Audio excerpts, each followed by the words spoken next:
My husband laughed. "You really think I'd ever let you meet my rich business friends?" he said right in front of his buddies. "I don't want you asking them for help." They all laughed. I just smiled and said, "Don't worry, you won't have to." Then I walked away. That night his best friend sent me a message that made my heart race. "I don't want you asking them for help." Grayson's voice carried across the private dining room, loud and deliberate, designed to ensure his colleagues understood exactly what he thought of me. Victoria had just suggested I attend the Partners Summit in the Hamptons. An innocent invitation that triggered something vicious in my husband. He laughed before delivering the insult, that practiced networking laugh that sounded nothing like the man I married 4 years ago. Marcus Brennan shifted uncomfortably in his leather chair. Devon Whitaker studied his wine glass with sudden fascination. Even the server approaching with our entrees executed an awkward retreat, understanding that a private humiliation was unfolding in a very public space. I am Autumn Reeves Caldwell, 32 years old, a graphic designer who spent 3 years supporting a man through his failures only to discover that my reward for loyalty was being treated like a liability he tolerated rather than a partner he valued. Before we continue, thank you for being here to witness stories about dignity, betrayal, and reclaiming your power. If you believe in the strength it takes to walk away from disrespect, please consider subscribing. It truly helps these stories reach others who need them. Now let's see what happens next. The silence that followed felt thick enough to choke on. I sat at the far end of the table in the Ashford Society, an exclusive Manhattan club where the leather chairs cost more than my monthly rent and the annual membership fees exceeded what most people earned in a year. This was Grayson's world now, all polished mahogany and dim lighting designed to make everyone look important and mysterious. I had been placed deliberately at the periphery, close enough to technically be included but distant enough to be forgotten during the actual conversation. Victoria's face had gone pale. She glanced between Grayson and me, clearly regretting her suggestion. Marcus was studying the abstract painting on the wall with sudden intense interest. Devon had found something fascinating about the wine label on the bottle between us. Nobody was looking at me directly, but I could feel their awareness of my presence like heat from a flame. They were embarrassed for me. Worse, they were embarrassed by me. I should have stood up immediately, should have gathered my dignity and walked out of that dining room without a word. But I remained frozen in my chair, my mind replaying what had just happened, trying to understand how a simple dinner invitation had transformed into public degradation. The black dress I wore suddenly felt too tight. Grayson had specifically requested I wear this one, the simple design I had purchased from Nordstrom Rack 2 years ago. He always mentioned it with a particular edge in his voice, never quite criticism but something adjacent to it. A reminder that I shopped at stores with Rack in the name while his colleagues wore designers whose names I could barely pronounce. I had thought wearing it tonight was compromise, meeting him halfway between my world and his. Now I understood it differently. He had dressed me for this humiliation, chosen the costume for my role as the wife who didn't quite measure up. Victoria attempted to smooth over the moment with forced cheerfulness. Well, the summit is still months away. Plenty of time to decide. Her voice was too bright, too deliberately casual. She was trying to give Grayson an exit ramp, a way to walk back what he had said. But he didn't take it. Autumn has her own projects to focus on, he said, his tone dismissive. She stays busy with her design work.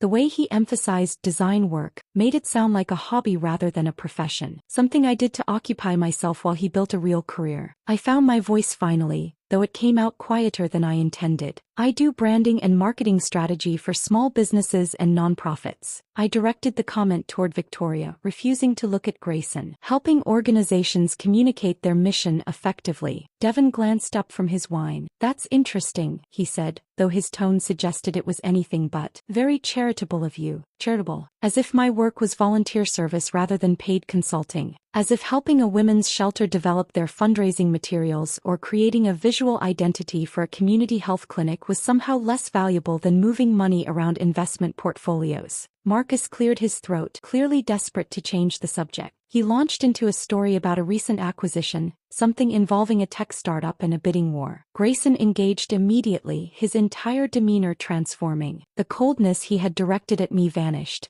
replaced by animated enthusiasm. He gestured as he spoke, leaning forward with interest, laughing at Marcus's observations. This was the Grayson his colleagues knew. Confident, engaging, successful. The version of himself he never brought home anymore. I watched him perform and realized I was seeing someone I barely recognized. The man I had married 4 years ago had been different. Struggling, yes, but also vulnerable in ways that had made him seem human. He had needed me then. Needed my emotional support through his father's death, my financial support when his second startup collapsed, my unwavering belief that he would eventually find his footing. When we met, I was already established in my freelance career. Not wealthy but stable. I had my Tribeca apartment, a steady roster of clients, and a life I had built carefully over years of hard work. Grayson had moved in after 6 months of dating, initially as a temporary arrangement while he figured out his next steps. His 2 suitcases had somehow expanded to fill every closet. His temporary stay had become permanent, and slowly, methodically, he had transformed my space into something unrecognizable. The vintage concert posters that had lined my living room walls, souvenirs from shows I had attended throughout my 20s, had been the first to go. Grayson said they made the apartment look juvenile, like a college dorm rather than a professional residence. He replaced them with abstract art he claimed was investment grade, pieces that cost thousands of dollars and looked to me like expensive accidents. When I protested, he reminded me that his colleagues might visit, that first impressions mattered in his industry. The colleagues never visited, but the apartment continued to change. My comfortable reading chair, a overstuffed monstrosity I had found at an estate sale and loved deeply, was replaced by a sculptural piece that prioritized form over function. My bookshelves were reorganized by color rather than author, creating a rainbow effect that photographed beautifully but made finding any specific book nearly impossible. The kitchen was overhauled with expensive appliances I never used because Grayson preferred we eat out at restaurants where being seen mattered more than the food. Each change was presented as an improvement, an upgrade, a necessary evolution of our shared space. I told myself this was what compromise looked like, what partnership required. If Grayson needed our home to reflect a certain level of success to feel confident in his career, wasn't that a reasonable request? Wasn't supporting his professional growth part of being a good wife? But our home had stopped being our home somewhere along the way. It had become his showroom, and I had become another piece of furniture to be evaluated and found lacking. The dinner continued around me. Marcus and Devon discussed market trends while Victoria made occasional comments that suggested she had been briefed on these topics but didn't genuinely understand them. Grayson held court at the head of the table, his confidence growing with each glass of wine. I remained silent, picking at food I couldn't taste, counting the minutes until this evening would end. At one point, Devon asked about a branding challenge one of their portfolio companies was facing. Something about inconsistent messaging across platforms. I had worked on dozens of similar projects. I knew exactly what questions to ask, what strategies to suggest, but I kept silent. The earlier humiliation had taught me that my contributions were not welcome here. I was decoration, not a participant. The evening lasted another 90 minutes. 90 minutes of forced smiles and careful silence. 90 minutes of watching my husband be charming and engaging with everyone except me. 90 minutes of understanding with increasing clarity that I had never been his partner. I had been his supporter, his safety net, his convenient source of stability while he built the career that had now made me obsolete. When dinner finally concluded, Grayson shook hands with Marcus and Devon, made plans for golf and follow-up meetings. Victoria gave me a sympathetic smile that felt more pitying than kind. We collected our coats from the attendant and walked out into the October evening. The cab ride home was silent. Grayson checked his phone, scrolling through messages with the focused intensity that suggested important business. I stared out the window at the city passing by, buildings lit up against the darkening sky, and wondered when we had stopped being people who talked to each other. When we reached our building, Grayson headed immediately for the bedroom, already loosening his tie. "I have an early meeting," he called over his shoulder. "Don't wait up." I stood in the living room of my own apartment, surrounded by furniture and art I hadn't chosen, and felt the weight of 3 years settle over me like a heavy coat. I had supported this man through his lowest moments. I had believed in him when he didn't believe in himself. I had celebrated his successes as if they were our successes, never questioning the growing imbalance between what I contributed and what I received. And tonight, in front of his colleagues and business partners, he had made it clear that my contributions meant nothing, that I was an embarrassment to be managed, a problem to be contained, someone who might damage his reputation by asking his wealthy friends for help. The assumption embedded in that statement was almost worse than the insult itself, as if I had ever needed his friends' help, as if my own career, my own network, my own resources weren't sufficient, as if I was some desperate dependent clinging to him for access to people who could solve my problems.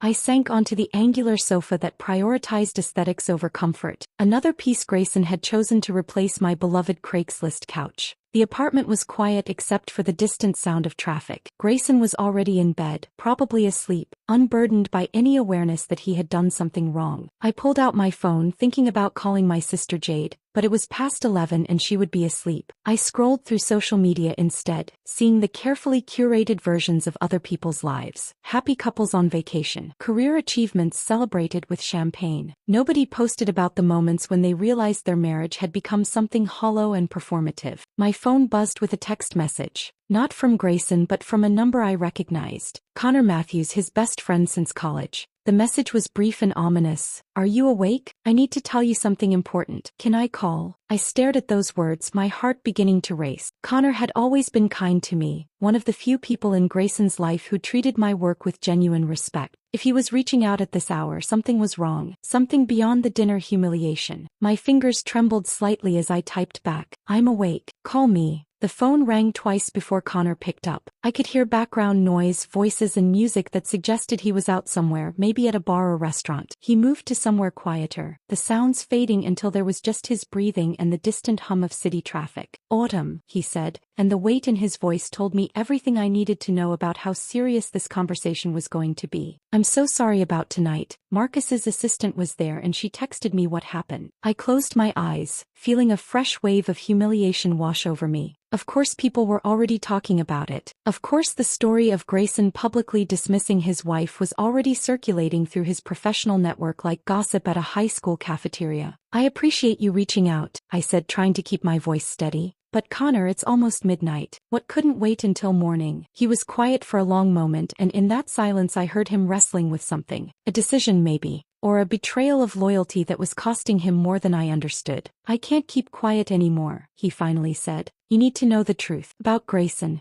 About what's really been going on." My heart began beating faster. I set down the wine glass I had been holding and gripped the phone with both hands. "What truth?" "He's been having an affair." The words came out flat, direct, like he had rehearsed them. "With Rebecca Thornton. She's a junior analyst at his firm. It's been going on for at least 8 months, maybe longer." The apartment seemed to tilt slightly. I heard the words, understood their meaning, but couldn't quite process them into reality. An affair. 8 months. While I had been supporting him, believing in our marriage, shrinking myself to fit into his expanding world, he had been with someone else. "How do you know?" I asked, and was surprised by how calm my voice sounded, like I was asking about the weather rather than the destruction of my marriage. "I saw them together 3 months ago at a restaurant in Brooklyn. Someplace in Williamsburg, trendy spot with exposed brick and overpriced small plates." Connor's voice carried an edge of bitterness now. "They didn't see me. I was there with some colleagues from work and they were at a corner table. There was no mistaking what I was seeing, Autumn. The way they looked at each other, the body language." He was holding her hand across the table. She was laughing at something he said, touching his arm. I tried to picture it. Grayson with another woman, being charming and attentive in ways he hadn't been with me in months, maybe years. The image formed too easily in my mind, which told me something about how absent he had been from our relationship long before tonight. "I confronted him the next day," Connor continued. "Called him and told him what I'd seen. He begged me not to tell you, said it was a mistake, that he was ending it, that he loved you and didn't want to lose you." He paused. "He swore he would break it off with her." I wanted to believe him. I told myself that maybe this was just a stupid mistake, that he would fix it. But he didn't end it, Autumn. He's still seeing her, still lying to you. And after tonight, after watching him humiliate you in front of all those people, I realized I've been complicit in his deception by staying silent. The apartment felt too small suddenly, the walls pressing in. I stood up and walked to the window, looking out at the city lights. Somewhere out there, Grayson was probably still at the Ashford Society, having drinks with Marcus and Devon, laughing about deals and investments, completely unburdened by what he had done to me tonight. "There's more," Connor said, his voice dropping lower. "And this part is worse, honestly. Grayson's been telling everyone in his professional circle that you're financially dependent on him, that you barely work, that your design business is more of a hobby than a real career. He's been portraying himself as this successful guy who's supporting a wife who doesn't contribute anything." The words felt like physical blows. I leaned my forehead against the cool glass of the window, trying to process what I was hearing. "He tells people you're an embarrassment," Connor continued, and I could hear how much it cost him to say this. "That he can't bring you to professional events because you lack sophistication. That you're from a different world and don't understand the kind of circles he moves in now. He's essentially rewritten your entire marriage. In his version, he's the hero who moved into your apartment to help you out financially,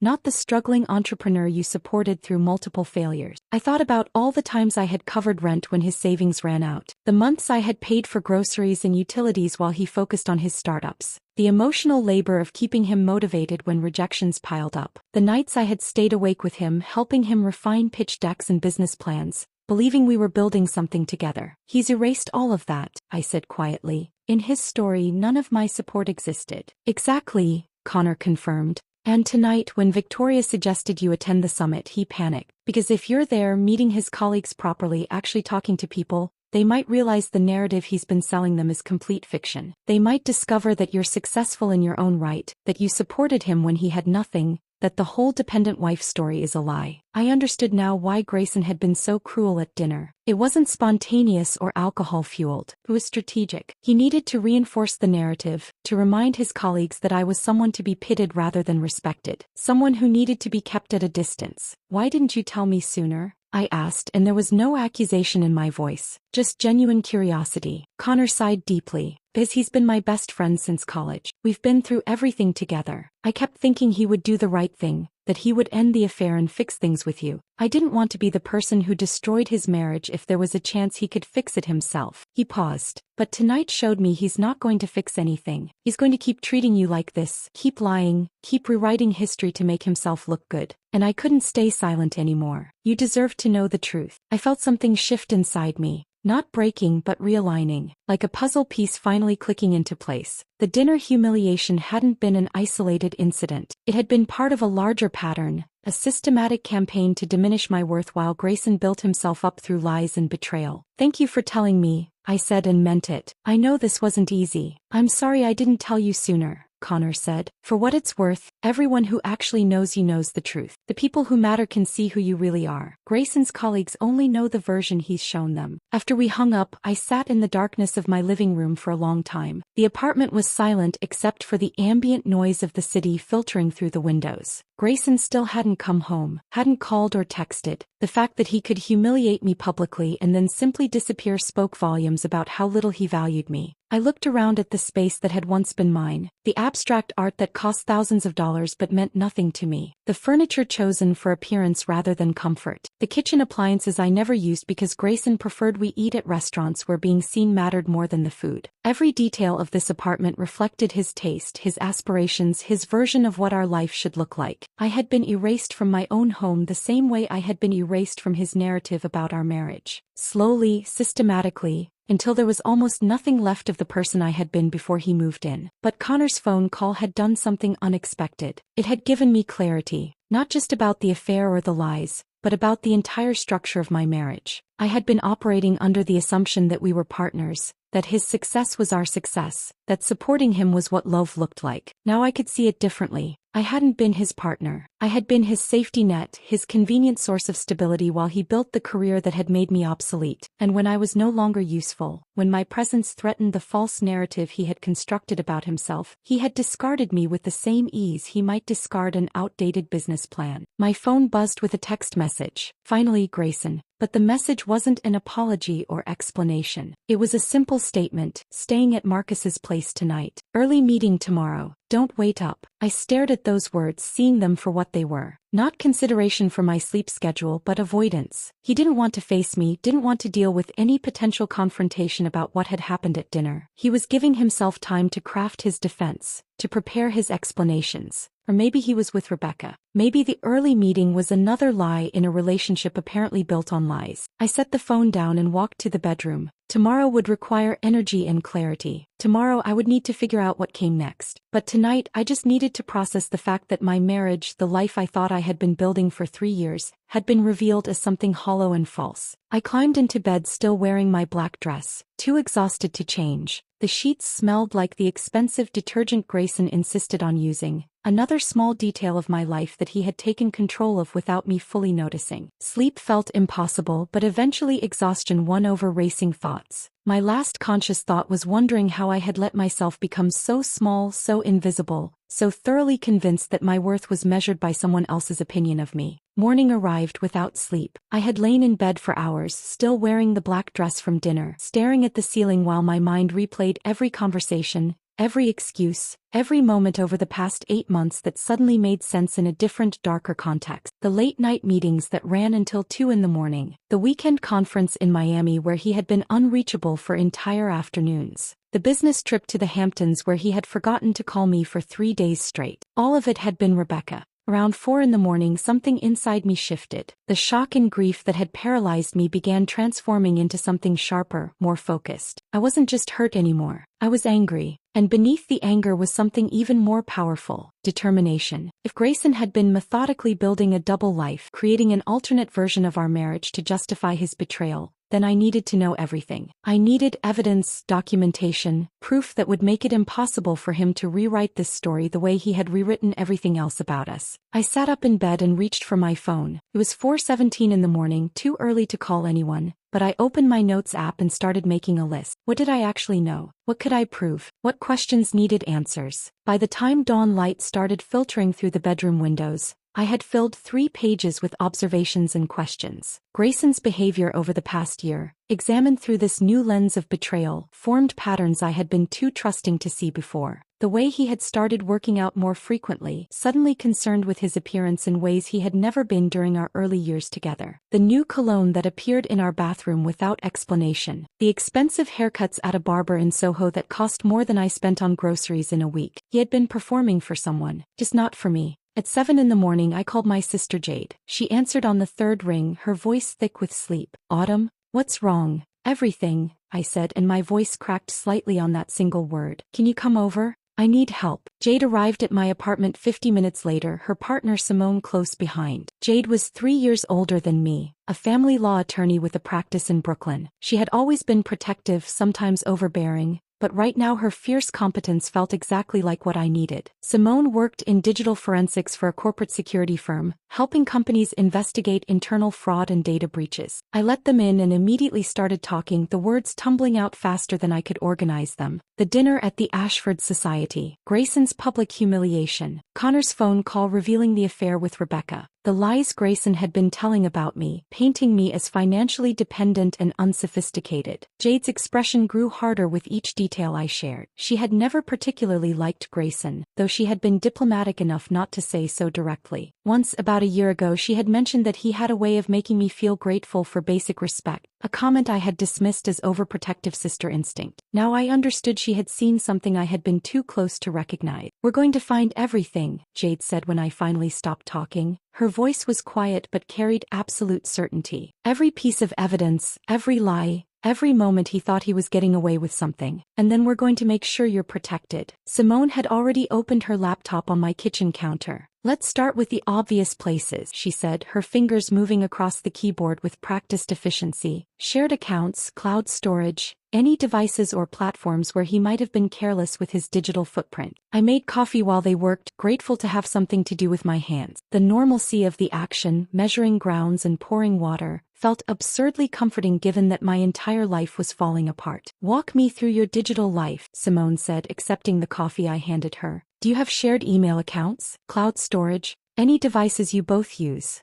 I thought about it, trying to focus through the exhaustion and emotional overload. "We have a shared cloud storage account. Grayson asked me to set it up about a year ago. He said he needed help organizing his business files and personal documents, keeping everything backed up." Simone's eyebrows rose slightly. "He asked you to manage his cloud storage?" "He said he trusted me with it," I said, hearing how naive that sounded now. "He gave me the login credentials and asked me to make sure everything was properly organized and backed up regularly." Jade and Simone exchanged a look that I couldn't quite interpret. "Show us," Simone said. I retrieved my laptop from the bedroom and logged into the cloud storage account. The main directory appeared, filled with folders labeled with professional-sounding names: investment reports, client presentations, market analysis, conference materials. Simone took control of the laptop, her movements quick and confident. "Most people who are hiding something bury it under layers of legitimate content," she explained as she worked. "They assume nobody will dig deep enough to find anything problematic." She opened folder after folder, scanning contents quickly, occasionally making notes on her own device. Jade watched over her shoulder while I stood nearby, afraid to hope we would find anything and equally afraid we would. Here, Simone said suddenly. She had navigated several layers deep into the conference materials folder and opened a subfolder labeled simply personal_archive. The name alone was enough to make my stomach tighten. Inside were hundreds of files, photos mostly. Simone opened the first one and I felt the air leave my lungs. Grayson and Rebecca at a restaurant I didn't recognize, sitting close together at an intimate table. Her hand was on his arm, both of them laughing at something. The photo was recent, maybe a few weeks old based on what Grayson was wearing. I recognized the shirt because I had been with him when he bought it. Simone scrolled through more photos. Grayson and Rebecca at what looked like a rooftop bar, the Manhattan skyline visible behind them. Hotel room photos with rumpled sheets and Rebecca's clothing visible on a chair. Weekend trips to locations Grayson had told me were solo business retreats. A yacht party where Rebecca wore a bikini and Grayson's arm was around her waist. Each image felt like a small detonation in my chest. This wasn't a momentary mistake or a brief lapse in judgment. This was a relationship, documented and chronicled with the same attention to detail Grayson brought to his professional work. There are text message screenshots here too, Simone said quietly, opening another folder. Intimate conversations between Grayson and Rebecca, flirting and planning and discussions about me that made my face burn with humiliation. In one exchange, Rebecca asked if Grayson's roommate would be a problem for their upcoming trip. Roommate, that was how he had described me to her. Keep going,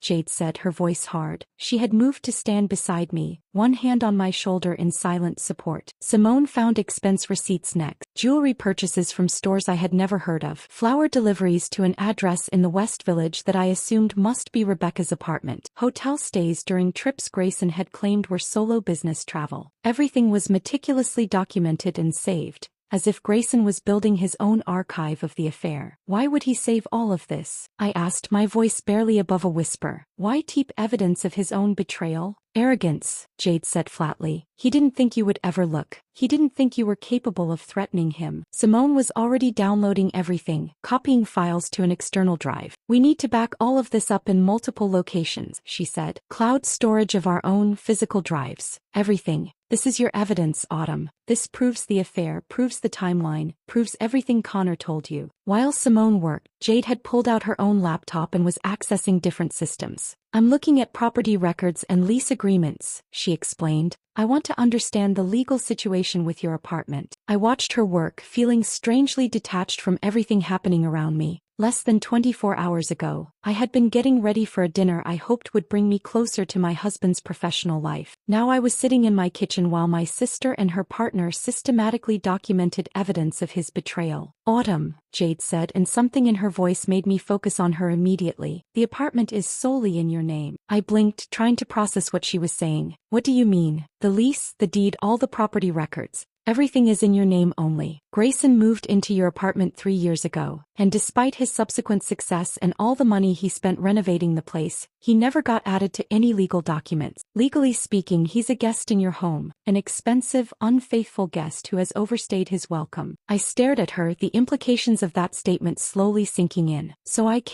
You can ask him to leave, Jade confirmed. You have the legal right to remove him from your property. He's not a tenant because he's never paid rent or been on a lease. He's not a co-owner because he's not on the deed. He's legally classified as a guest, and you can revoke that hospitality anytime you choose. For the first time since the dinner at the Ashford Society, I felt something other than pain and betrayal. I felt power. Not vindictive or cruel but solid and real. Grayson had spent 3 years making me feel small, dependent, grateful for his tolerance of my inadequacies. He had systematically diminished my worth while building his affair and his false narratives. But he had built all of it on foundation that was legally mine. The apartment was mine. The life he had redesigned to reflect his aspirations existed only because I had allowed him into my space, and I could take that permission back. The sense of power I felt sitting in my kitchen with Jade and Simone, surrounded by evidence of Grayson's betrayal and armed with the knowledge that the apartment was legally mine, sustained me through the rest of that morning. But by early afternoon, exhaustion began setting in. I had been awake for over 30 hours, running on adrenaline and coffee, and my body was starting to demand rest. Jade noticed me swaying slightly as I stood at the kitchen counter. You need to sleep, she said firmly. Simone and I have everything backed up in multiple locations. The evidence is secure.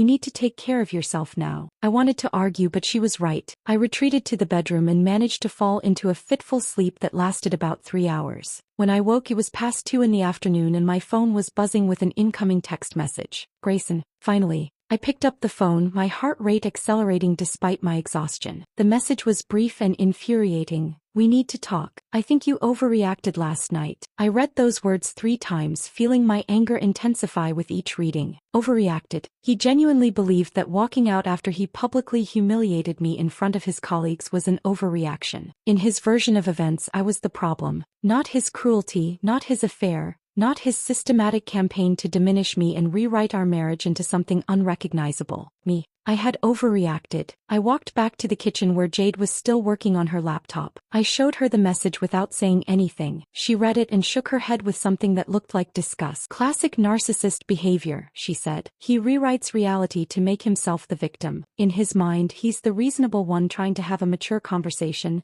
and you're being emotional and difficult. Should I ignore it? I asked, though I already knew what I wanted to do. Jade studied my face for a moment. Do you want to ignore it? No, I admitted. I want to confront him. I want him to know that I know everything. About Rebecca, about the lies he's been telling about me, about all of it. Then confront him, Jade said simply. But do it on your terms, in a public place, and be prepared for him to lie and manipulate. He's going to try to control the narrative. I thought about where to meet him. Not our apartment, where he might feel comfortable enough to be aggressive or dismissive. Not the Ashford Society or anywhere near his professional world. Somewhere neutral. Somewhere that held meaning for us. Somewhere that would remind him of who we used to be before everything became poisoned by his ambition and deceit. I texted back, Café Renoir, 4 p.m. Café Renoir was where we had our first date 4 years ago. I had been immediately drawn to the place. A small coffee shop in the West Village with mismatched furniture and local art on the walls. The kind of unpretentious space that felt welcoming rather than exclusive. We had talked for hours that afternoon about art and design and our different approaches to work. Grayson had seemed genuinely interested in my perspective back then, asking thoughtful questions about my creative process and my vision for building a freelance career. That conversation felt like it had happened in a different lifetime between 2 different people. I arrived at Café Renoir at 3:45, wanting to claim the space before Grayson got there. I chose the corner table near the window, the one with good natural light and a clear view of the entrance. I ordered coffee I knew I probably would not drink and positioned my phone on the table, the screen showing one of the yacht photos of Grayson and Rebecca. Jade had offered to come with me, to sit at a nearby table as backup in case Grayson became difficult. I had declined.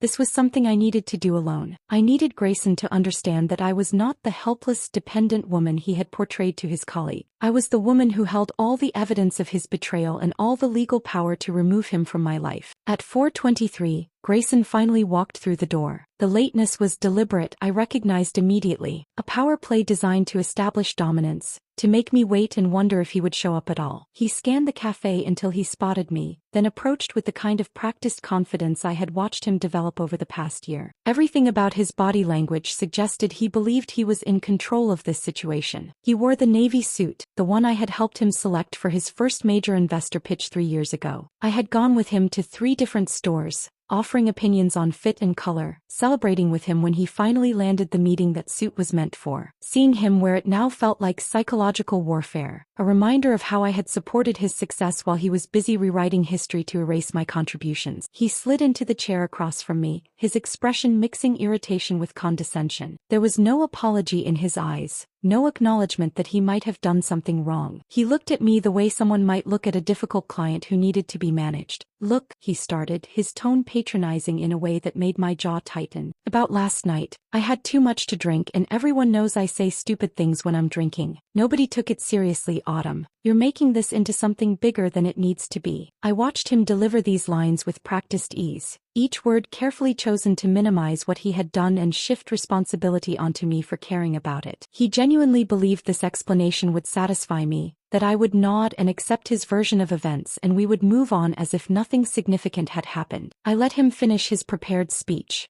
Let him think he was succeeding in controlling the narrative. Then I interrupted with a single question. Who's Rebecca Thornton? The effect was immediate and visceral. Color drained from Grayson's face with remarkable speed. as if someone had opened a valve and let all the confidence and composure pour out of him. His mouth opened, then closed, then opened again. His eyes widened slightly before he controlled the reaction. But that initial moment of pure panic told me everything I needed to know about how unprepared he was for this confrontation. "What?" he managed finally, but his voice had lost all its patronizing certainty. I slid my phone across the table slowly, deliberately. The screen showed the yacht photo in full detail. Grayson and Rebecca together, his arm around her waist, both of them smiling at the camera with the easy intimacy of people who had forgotten to be careful about documenting their betrayal. "Rebecca Thornton," I repeated, my voice calm despite the adrenaline making my hands want to shake. "The junior analyst from your firm. The woman you've been seeing since February at the latest, probably longer. The one you took to Miami and the Hamptons and all those business trips where spouses supposedly weren't invited." Grayson stared at the phone like it was something dangerous that might explode if he touched it. I watched him cycle through emotions in rapid succession. Shock giving way to anger, anger shifting into calculation, calculation dissolving into something that looked disturbingly like fear. "How did you?" he started, then stopped himself, perhaps realizing that the question itself was an admission. "The shared cloud storage you asked me to manage last year," I said, leaning back in my chair and feeling a surge of power I had not experienced in years. "Remember that? You said you trusted me to organize your business files and keep everything properly backed up. Really thoughtful of you, actually. Very organized. You documented everything like you were creating a portfolio presentation. I particularly enjoyed the expense receipts for jewelry and flowers and hotel rooms." His face had gone from pale to flushed now, a deep red creeping up his neck. "Autumn, listen. I talked to Connor, by the way," I continued, not letting him regain control of the conversation. "He told me everything. About the affair that he's known about for 3 months. About how you've been portraying me to your colleagues as some kind of dependent failure who barely works. About how you've told everyone I'm an embarrassment you can't bring around sophisticated people. About how you've systematically erased every contribution I made to your success so you could play the role of the self-made man tolerating a wife who doesn't contribute anything." Grayson's hands were flat on the table now, his fingers spread wide like he was trying to steady himself. "You don't understand," he said, his voice tight. "The business world is complicated. Appearances matter. I was trying to protect." "Protect what?" I interrupted. "Your reputation, your career,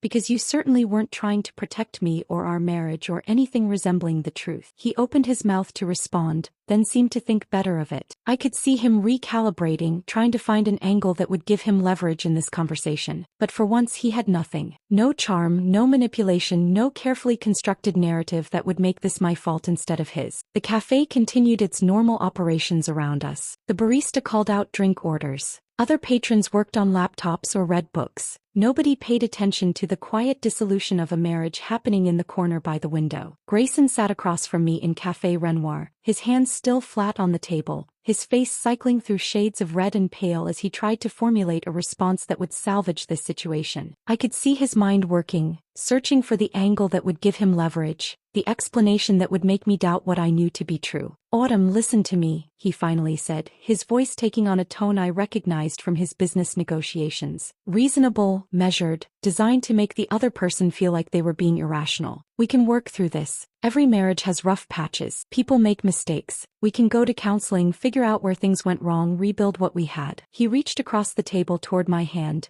a gesture that probably looked conciliatory to anyone watching from a distance. I pulled my hand away before his fingers could make contact. The thought of him touching me, the same hands that had touched Rebecca in hotel rooms and on yachts and in all those documented moments of betrayal, made my stomach turn. "No, Grayson," I said, my voice steady and clear. "We cannot work through this, because here is what is going to happen. You are going to pack your belongings and leave my apartment by Sunday evening. The lease has always been in my name. You are not a tenant, you are a guest who has worn out his welcome." His expression shifted immediately. The reasonable negotiator disappeared, replaced by something harder and angrier. The mask of contrition he had been wearing slipped just enough to reveal what was underneath. "You cannot just kick me out of our home," he said, his voice rising slightly. A woman at a nearby table glanced over at us, then quickly looked away. "Hi home," I corrected, leaning forward slightly. "It was always mine. You moved into my space 3 years ago, remember? Before you redesigned it to reflect your aesthetic and your aspirations. Before you replaced all my furniture and took down my posters and reorganized my books. before you transformed it into a showroom for your success. You did all of that without ever bothering to get your name on the lease or the deed. Grayson opened his mouth to respond, but I was not finished. You treated my home the same way you treated our marriage, I continued, like it was yours to reshape however you wanted without my input or consent mattering at all. But legally, Grayson, you have no claim to that apartment. You never have. And I want you out. He stared at me with an expression I had never seen before. Not anger exactly, though that was part of it. Something closer to genuine shock, as if he had truly never considered the possibility that I might have power in this situation. This is insane, he said, his voice tight. You are being vindictive. You are trying to punish me instead of trying to save our marriage. I am not trying to save something that was never real, I replied. You have been lying to me for at least 8 months, probably longer. You have been telling your colleagues that I am a dependent embarrassment while conducting an affair and using company resources to fund it. You publicly humiliated me 2 nights ago in front of everyone who matters to your career. There is nothing left to save here, Grayson. There is just the legal reality that the apartment is mine and you need to leave it. He sat back in his chair, his jaw working as he tried to control his anger. Where am I supposed to go? That is not my concern, I said simply. You have had 3 years of rent-free living to build up savings. You have a successful career and wealthy friends. I am confident you will figure something out. I stood up, gathering my bag and my phone with the incriminating photos still displayed on the screen. I had one more piece of information to deliver. One final move that would ensure Grayson understood exactly how thoroughly his carefully constructed world was about to collapse. Oh, and Grayson? I said, pausing beside the table. Rebecca might want to know you are married.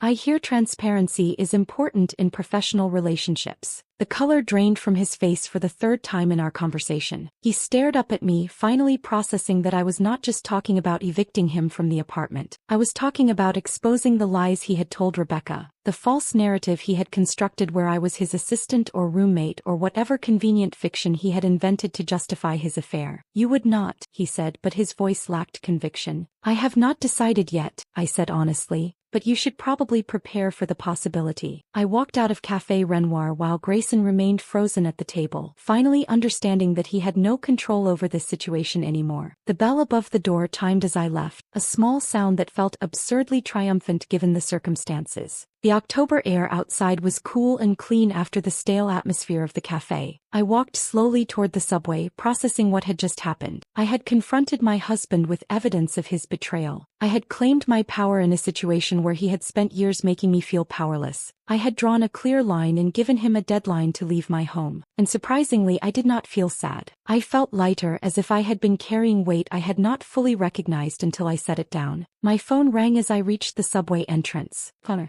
I heard you confronted him, he said when I answered. Marcus texted me. Apparently Grayson called him right after you left the cafe. How are you holding up? I am okay, I said, surprised to realize it was true. Better than okay, actually. I told him he has until Sunday to move out. Good, Connor said firmly. Listen, I know this is going to sound like I am taking sides, but I am taking sides. What Grayson did to you is unforgivable. If you need anything, if you need help with the move out or just someone to talk to, I am here. I felt unexpected emotion tighten my throat. Actually, there is something. Would you be willing to be at the apartment on Sunday? I do not want to be there alone with him when he is packing. I do not want him to try to manipulate the situation or make me feel guilty or any of the other tactics he is probably already planning. Absolutely, Connor said without hesitation. I will be there. And Autumn? If he asks me to advocate for him or help him convince you to change your mind, I am going to refuse. He does not deserve that support right now. After we hung up, I called Jade and asked the same favor. She agreed immediately and said Simone would come as well. By the time I reached my apartment that evening,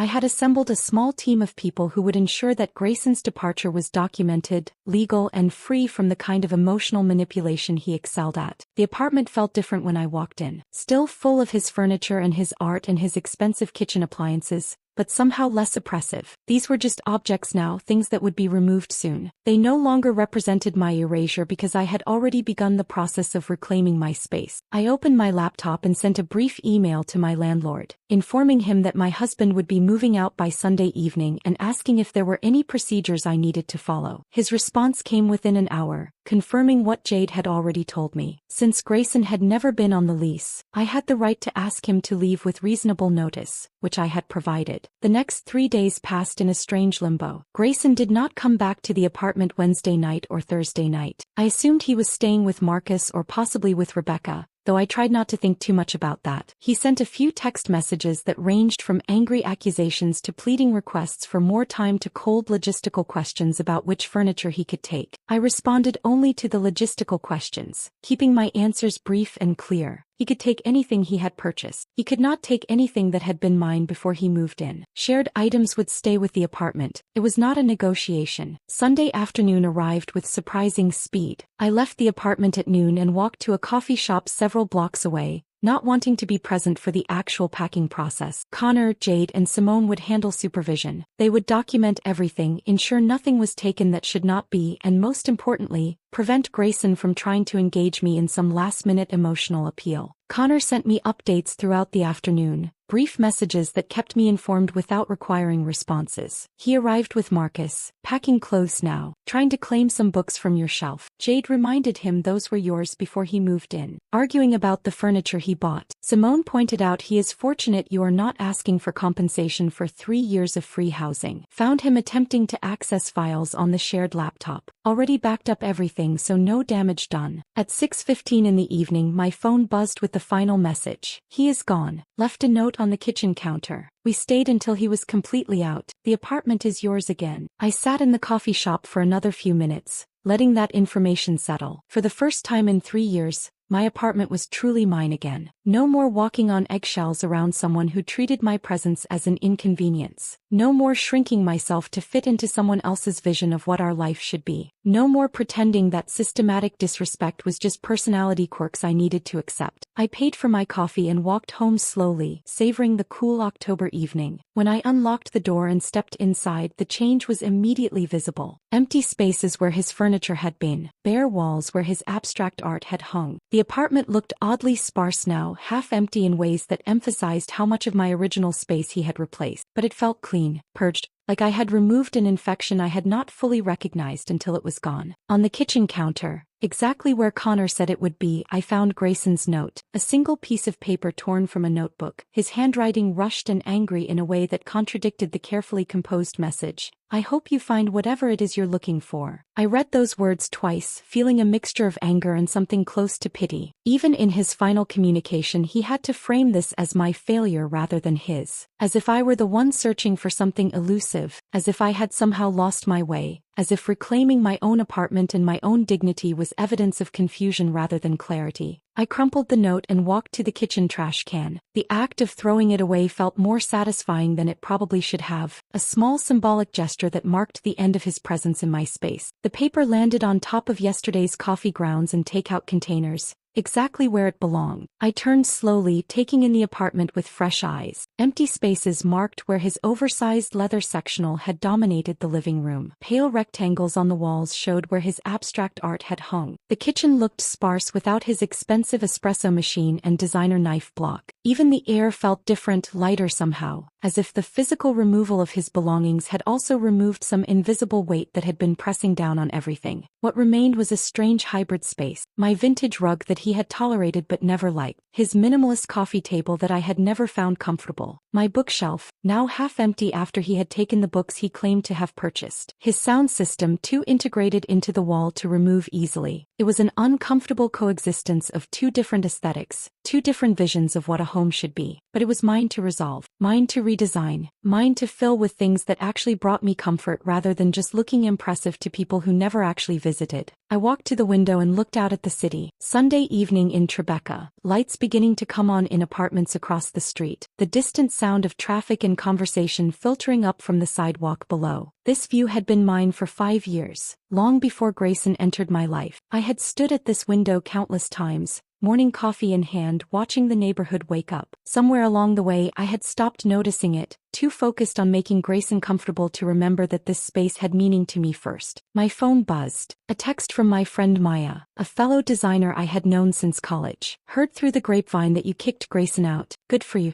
Want company? I can bring wine and terrible reality TV. I smiled, realizing how isolated I had become over the past few years. Maya and I used to meet for coffee every week, sharing work frustrations and celebrating small victories. Gradually, those meetings had become less frequent as Grayson's demands on my time increased. He had never explicitly discouraged my friendships, but he had made his disapproval clear in small ways. Comments about how much time I spent with Maya. Sighs when I mentioned plans with other friends. Subtle pressure to stay home with him instead. I texted back, "Come over. Bring whatever wine is on sale. I'll order pizza from the place Grayson always hated." She arrived 40 minutes later with 2 bottles of cheap red wine and a bag of cookies from the bakery down the street. We sat on the floor of my half-empty living room because the only remaining seating was Grayson's uncomfortable coffee table, and ate pizza straight from the box while Maya caught me up on 3 years of life I had only partially been present for. "You know what I noticed?" Maya said, gesturing around the apartment with a slice of pizza. "This place finally looks like it has space to breathe." All that heavy furniture he brought in made everything feel cramped and dark. He was right. Without the oversized sectional and the bulky entertainment center, the living room felt twice as large. The evening light from the windows actually reached the far wall now instead of being blocked by furniture positioned for appearance rather than function. "I was thinking about repainting," I said.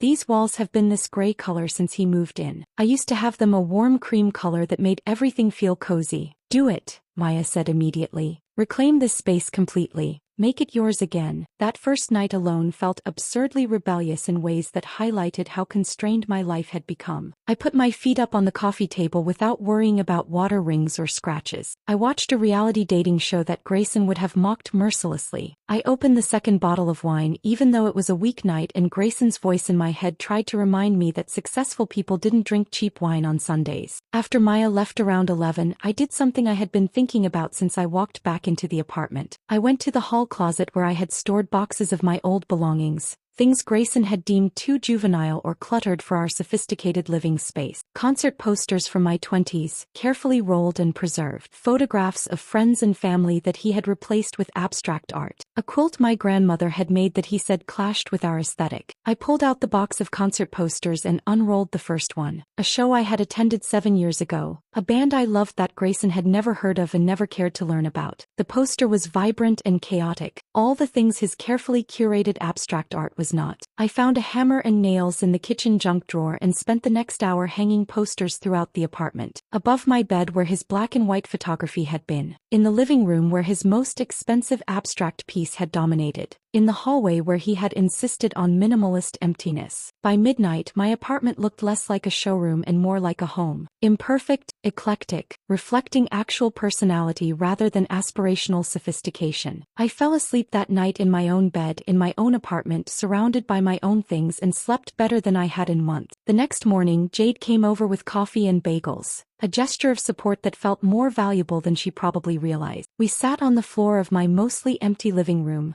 our backs against the wall, and she asked the question I had been avoiding. "How are you really doing?" I considered lying, giving her the strong and resilient answer she probably expected. The answer that suggested I was processing this maturely and moving forward with grace. But Jade had been there through everything. She deserved honesty. "I feel relieved," I admitted. "Is that wrong? My marriage just ended. I discovered my husband was cheating on me and lying about me to everyone he knew. Shouldn't I be devastated?" Jade squeezed my hand. "You're not grieving the marriage you actually had. You're grieving the marriage you thought you had. Once you realize those weren't the same thing, relief is a perfectly reasonable response." We spent the next 2 hours talking through everything. The warning signs I had missed or deliberately ignored. The gradual erosion of my confidence as Grayson positioned his success against my supposed inadequacy. The systematic nature of his manipulation, so subtle that I had mistaken it for personality quirks rather than recognizing it as a coordinated campaign to make me smaller. "He was never going to let you be an equal," Jade said at one point. "His entire sense of self was built on being superior to you. If you were successful and confident and valued by his colleagues, it would have undermined the story he was telling himself about why he deserved his success." Later that week, Connor called with information I had not asked for but secretly wanted. I was painting the bedroom walls, rolling warm cream color over the stark gray Grayson had chosen when my phone rang. "He's staying with Marcus temporarily," Connor said after we exchanged greetings.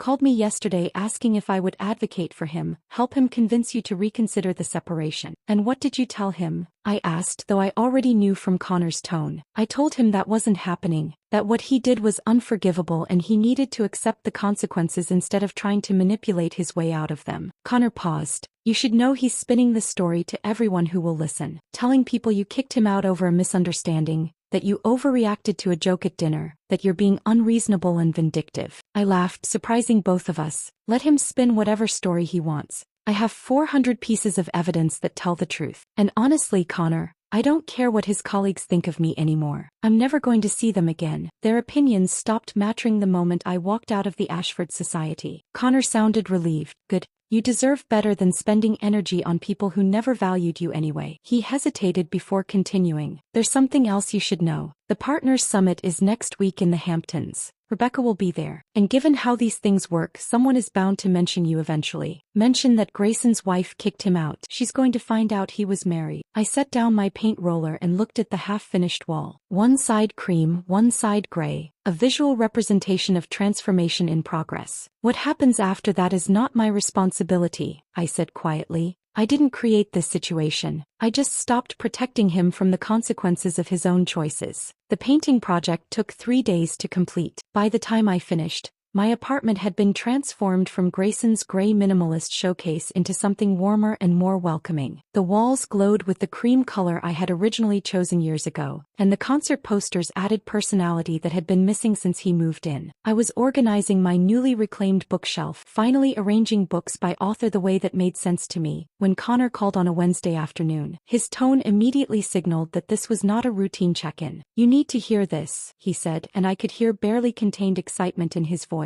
Something happened at the Partners Summit this past weekend. I set down the book I had been holding and moved to the window. What kind of something? The kind that involves Grayson's entire world imploding in spectacular fashion, Connor said. Apparently someone at the summit mentioned to Rebecca that Grayson's wife had finally kicked him out. Used those exact words. His wife. My heart rate accelerated immediately. Rebecca didn't know he was married? She had absolutely no idea, Connor confirmed. According to what I heard from multiple sources, Grayson told her you were his executive assistant, someone who managed his schedule and handled his personal affairs. She genuinely believed you were an employee. Autumn. When people at the summit started talking about how you had kicked him out, how you were his wife throughout their entire relationship, she apparently demanded clarification from several different people before she would believe it. I sat down on the floor, my back against the wall, processing this information. Grayson had lied to Rebecca with the same thoroughness he had lied to me. He had constructed a completely fictional version of his life where he was single and successful, unencumbered by a marriage or any commitments that might complicate his affair. Rebecca had been operating under entirely false pretenses, just as I had been operating under the false pretense that my husband was faithful. What happened when she found out? I asked, though I could already imagine the scene. Connor's voice took on a tone of satisfaction that suggested he had heard this story multiple times and enjoyed it more with each retelling. She confronted him in front of everyone, and I mean everyone. The summit has this big reception on Saturday evening where all the partners and major investors gather for cocktails before dinner. Rebecca walked right up to Grayson in the middle of this reception and demanded to know why he had lied to her about being married. I closed my eyes, picturing the scene, the same kind of exclusive gathering where Grayson had humiliated me, now becoming the setting for his own public exposure. She didn't hold back, Connor continued.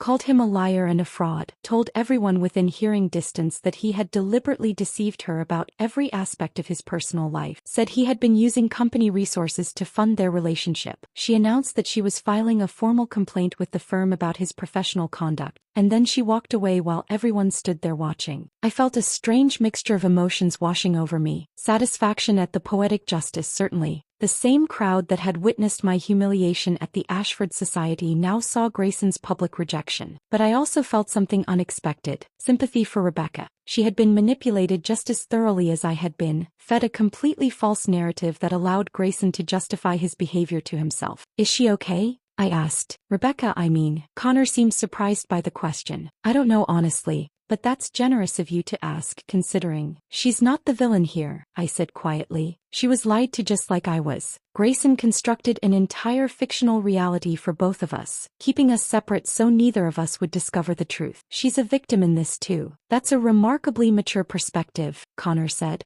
But you should know the story doesn't end with the confrontation. Rebecca actually followed through on her threat. She filed a formal complaint with the firm on Monday morning. My attention sharpened. What kind of complaint? Professional misconduct, ethics violations. The complaint triggered an internal investigation, and apparently once they started digging, they found a lot of problematic behavior. Connor's voice took on a more serious tone. Grayson had been using company credit cards for personal expenses related to the affair. Hotel rooms, expensive dinners, jewelry. All of it charged to accounts that were supposed to be for business development and client entertainment. He was falsifying expense reports, categorizing personal spending as business expenses. I thought about all those trips he had claimed were essential for work. The weekend in Miami that he said was a crucial conference. The multiple trips to the Hamptons for meetings with potential clients. How many of those had been legitimate business and how many had been opportunities to spend time with Rebecca on the company's money? The firm is taking it seriously, Connor continued.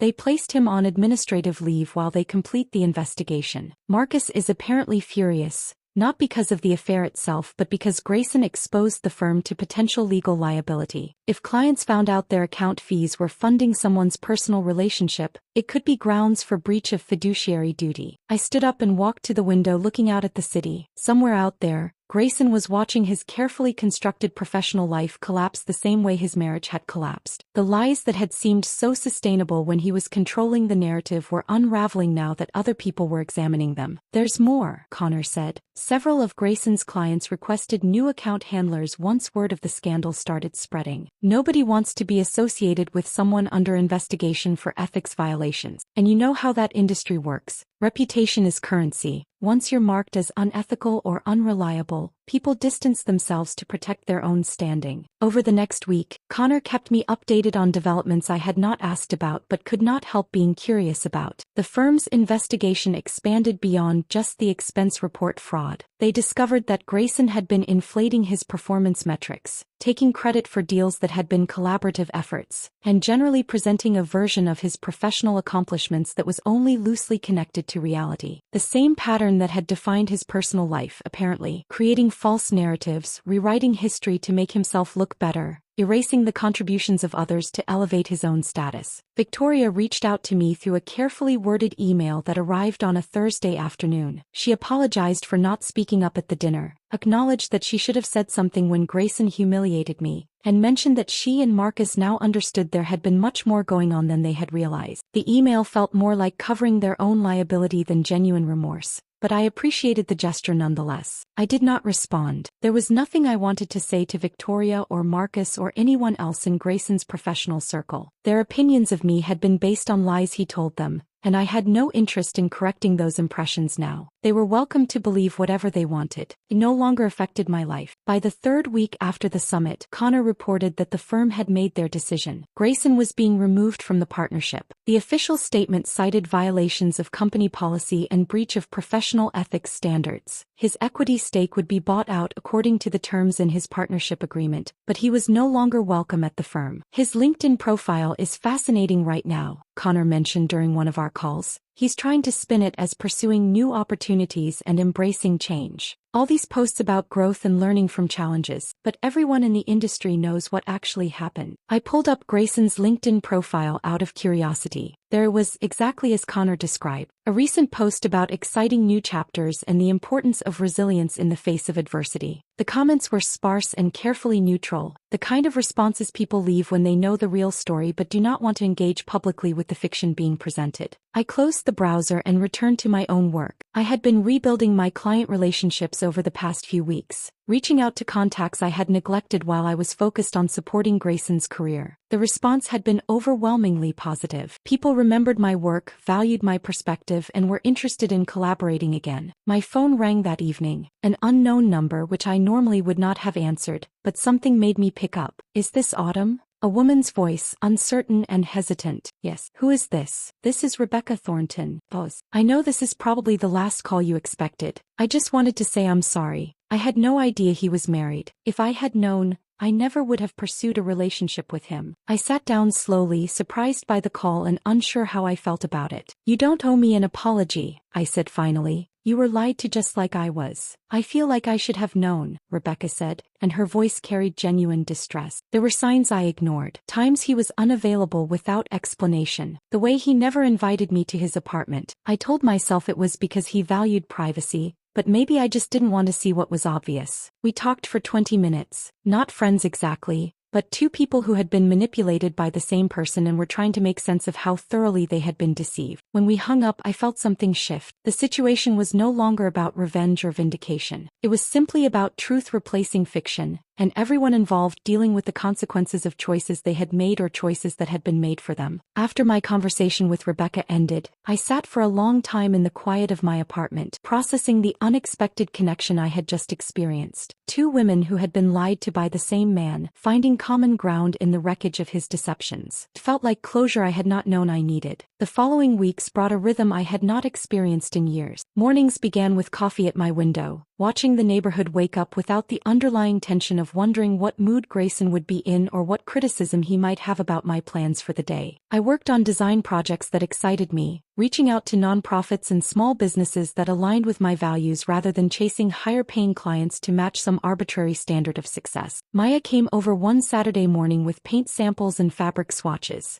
"We're finishing what you started," she announced, spreading samples across my kitchen counter. "This apartment is going to actually reflect who you are, not who someone else wanted you to be." We spent that weekend completing the transformation. The remaining gray walls received coats of warm color that made each room feel inviting. I replaced Grayson's angular coffee table with a vintage wooden piece I found at an estate sale, something with character and history rather than sterile perfection. The uncomfortable chair he had chosen for aesthetics was donated, replaced by an overstuffed reading chair I discovered at a second-hand furniture store. It was exactly the kind of piece Grayson would have mocked as unsophisticated, which made me love it even more. Maya helped me hang the painting I had created years ago, a vibrant abstract piece full of color and movement that I had hidden away when Grayson dismissed it as too personal for display. We positioned it prominently in the living room where his most expensive art piece had once hung. "Your home should make you happy," Maya said as we stepped back to admire the result. "Not impress people who do not matter and probably will not visit anyway." He was right. The apartment finally felt like mine again. Imperfect, eclectic, comfortable. A space where I could relax rather than maintain appearances. 4 weeks after Grayson's departure, Maya convinced me to attend a design conference in Brooklyn. I had been avoiding professional events,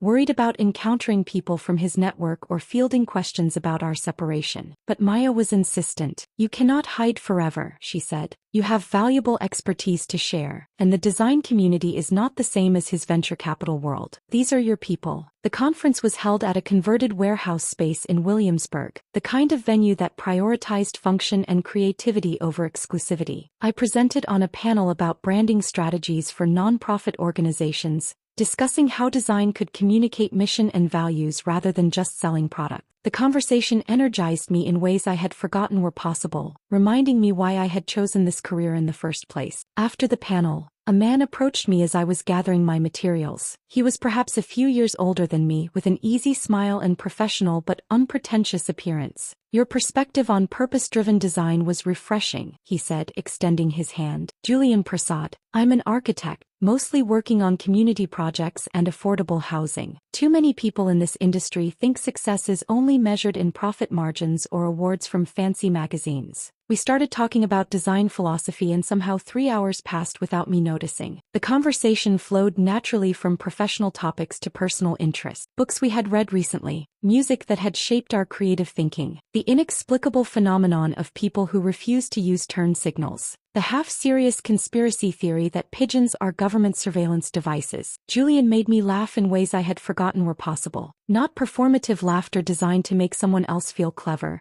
but genuine amusement at observations that were actually funny. He asked questions about my work that demonstrated real interest rather than polite networking. He treated our conversation like an exchange between equals rather than an opportunity to establish dominance or demonstrate superior knowledge. When the conference venue began closing down around us, Julian asked if I would be interested in continuing the conversation over coffee sometime. I hesitated. The rational part of my brain recognized this as a simple invitation with no obligations attached. But the wounded part, still processing betrayal and lies, worried about opening myself to potential hurt again. "I would like that," I heard myself say, surprising both of us slightly. but I should mention that I recently ended a marriage and I am not looking for anything complicated right now. Julian's expression remained warm and understanding. Coffee is not complicated, just two people talking. No expectations beyond that. We met the following Thursday at a cafe in Park Slope, neutral territory where I felt comfortable and in control. I arrived early, claimed a table near the window, and reminded myself that I could leave whenever I wanted. This was not a performance or a test, just coffee with someone who seemed interesting. Julian arrived exactly on time, carrying a worn leather bag that looked like it had been through years of use. We talked for 2 hours about everything and nothing. He described his current project, renovating a community center in Queens to make it more accessible and functional. I shared details about a branding campaign I was developing for a women's shelter. The conversation never felt forced or stilted. He did not ask intrusive questions about my divorce or treat me like someone who needed careful handling. He simply engaged with me as a person who had valuable perspectives to share. Over the following weeks we met regularly. Coffee became dinner. Dinner became long walks through Brooklyn neighborhoods where Julian would point out architectural details I had never noticed, explaining the history and purpose behind design choices. He showed me buildings he had worked on, community spaces that prioritized function and accessibility over showiness. I found myself relaxing in ways I had not experienced in years. Laughing more freely, sharing opinions without worrying they would be dismissed. Remembering the person I had been before Grayson convinced me I was not enough. One evening, as we walked through Prospect Park, Julian asked about my design philosophy. Not in the performative way people ask at networking events, but with genuine curiosity about what motivated my work. I think design should serve people rather than impress them, I said, articulating something I had always felt but rarely expressed. The best branding helps organizations communicate their actual mission, not construct some fictional version of themselves that looks good in presentation. Julian stopped walking and looked at me with an expression I could not quite interpret. That is exactly why your panel discussion caught my attention. You were talking about authenticity in a room full of people discussing market positioning and competitive advantage. It was refreshing. 2 months after my separation from Grayson, Connor sent me a screenshot with a brief message. You have to see this. I opened the image to find Grayson's latest LinkedIn post. It was exactly the kind of performative reflection I had come to expect. Something about embracing new chapters and learning from challenges. Carefully crafted corporate language designed to reframe his professional collapse as intentional personal growth. The post discussed resilience and adaptation without ever acknowledging the ethics violations or lies that had actually caused his departure from the firm. I showed the screenshot to Julian during our next coffee meeting. He read it carefully,